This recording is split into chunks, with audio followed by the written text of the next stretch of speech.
Feudo era o nome dado a uma grande propriedade de terra, sob domínio de um membro da nobreza durante a Idade Média na Europa. O proprietário de um feudo, chamado senhor feudal, adquiria a terra por herança familiar ou por doação de outro senhor feudal. O que doava uma parte da sua propriedade para outro nobre era chamado suzerano. Aquele que recebia a doação de terra era chamado vassalo. Em troca da doação, o vassalo deveria firmar um pacto de lealdade militar, devendo servir ao suzerano em casos de guerras ou conflitos com outros nobres.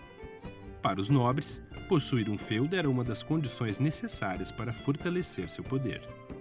Para os camponeses e pobres, habitar um feudo significava ter garantias contra as inúmeras e frequentes ameaças, como saques, guerras e crises de alimentos.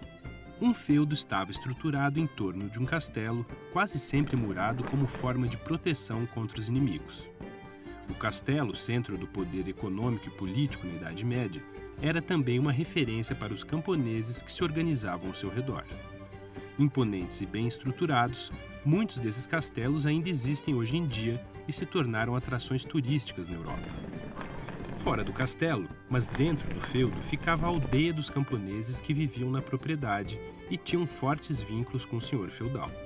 Em outras palavras, eles tinham diversas obrigações e eram, com frequência, pressionados pelas armas a cumpri-las. No caso de uma invasão ou confronto militar, o castelo se tornava o refúgio de todos, servos e camponeses, assim como dos rebanhos.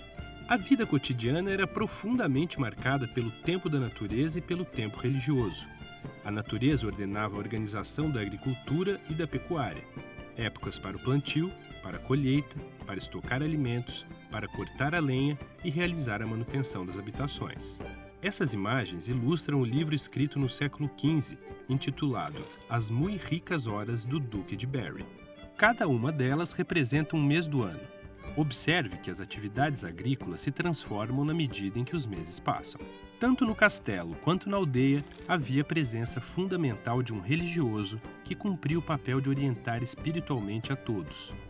No entanto, a rígida hierarquia social que separava camponeses e senhores também dividia os representantes da Igreja Católica. Havia sacerdotes para os cultos realizados no castelo, muitas vezes alguém com relações de parentesco com o senhor feudal, e os padres para cuidar das almas camponesas.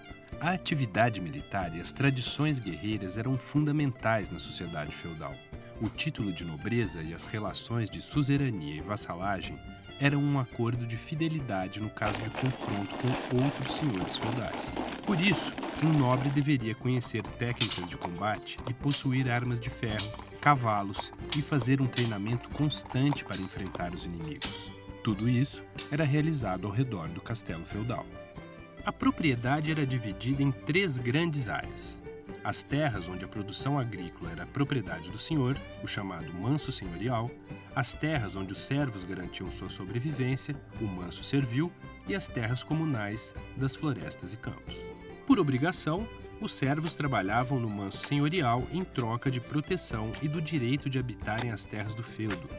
Não havia salários, nem outra modalidade de pagamento em espécie pelo trabalho servil. Trabalhar era, para os servos, uma obrigação religiosa segundo ensinava a Igreja Católica. Tanto no manso senhorial quanto no manso servil, quem trabalhava com a produção agrícola eram os servos. A vida de uma família de camponeses na Idade Média era bastante difícil e as possibilidades de mudança ou melhoria eram bem reduzidas. Com poucos recursos tecnológicos e enfrentando o controle diário dos senhores feudais, os servos trabalhavam na terra para garantir a opulência e a riqueza do proprietário do feudo. Mas precisavam também alimentar suas famílias, garantir a manutenção da casa, que em geral eram construções precárias e frias que se deterioravam com o tempo. Não havia escolas, hospitais, delegacias, nem qualquer tipo de assistência material à vida. Mal alimentados, expostos ao frio do inverno, Trabalhando todos os dias, os servos mantinham, em geral, relações tensas com os senhores feudais. Para nós, no século XXI, é difícil imaginar por que aceitavam essas condições tão desumanas. Por que não se rebelavam? Por que não procuravam melhores condições de trabalho? Por que não fugiam?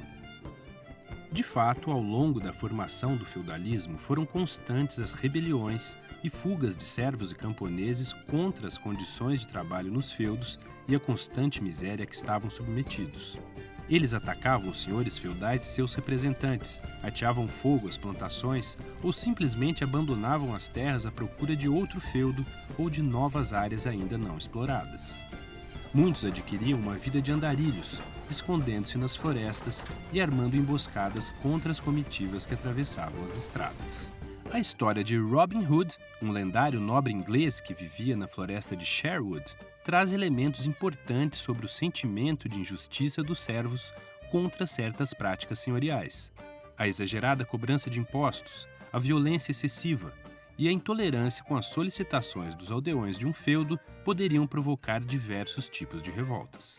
O filme Robin Hood, de Ridley Scott, conta a história ficcional do surgimento da lenda. Nesse trecho, Robin Hood é tratado pelos camponeses como Sir Robert, o proprietário do feudo que retornou depois de 10 anos na guerra. No entanto, Robin parece diferir dos outros nobres pela preocupação que demonstra ao falar com os camponeses que o procuram.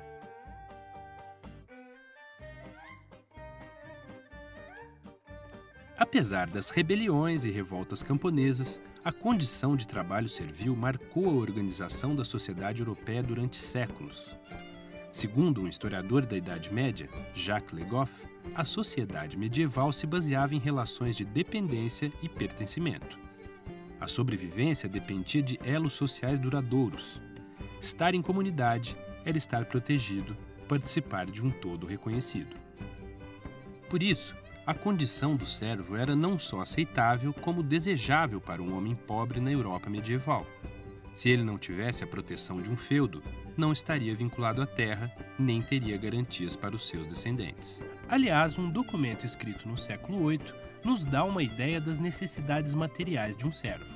Neste documento, uma espécie de declaração jurídica, um homem jura fidelidade ao trabalho e à terra de um senhor feudal, solicitando a ele o mundo murdus, nome dado à proteção do senhor. Ao magnífico senhor, eu, sendo bem sabido por todos, com pouco tenho para me alimentar e vestir, apelei por esta razão para a vossa piedade, tendo vós decidido permitir-me que eu me entregue e encomende ao vosso mundo burdos. O que fiz nas seguintes condições: deveis ajudar-me a sustentar-me tanto em víveres como em vestuário, enquanto vos puder servir e merecer. E eu, enquanto for vivo, deverei prestar-vos serviço e obediência como um homem livre, sem que me seja permitido em toda a minha vida subtrair-me ao vosso poder e mundo burdos. Mas antes deverei permanecer, para todos os dias da minha vida, sob o vosso poder e defesa. O servo oferece sua vida, seu trabalho, sua servidão, em troca, pede proteção e ajuda. O que é mais assombroso para o olhar do século XXI é que ele declara prestar serviço e obediência como homem livre. Para nós, um homem livre não poderia ser obediente a outro homem por toda a vida, mas para um camponês medieval, ser livre era não ser escravo.